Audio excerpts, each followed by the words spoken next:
minor de edad? At Wala ginamit nyo ba ang relihiyon para i-sexually abuse Wala sila? pong katotohanan yung kanilang mga sinabi.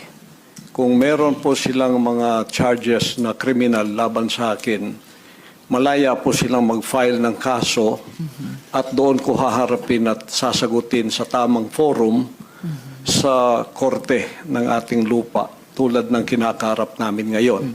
And actually, on that matter and for the record, may at least isa sa victim survivors na dati nang naghain ng kaso sa inyo dun sa Davao, kaya lang dinismiss. Kaya inappeal nila sa Department of Justice.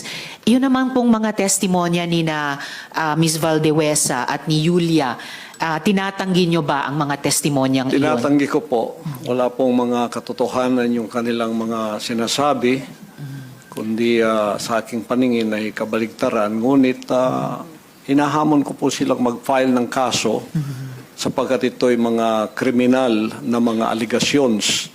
At ito ay para maging fair, ay maghain po sila ng mag-file sila ng kaso laban sa akin o kanino mang kanilang gustong mag-file laban sa mga kingdom na leaders or members because we are under the law of the Republic.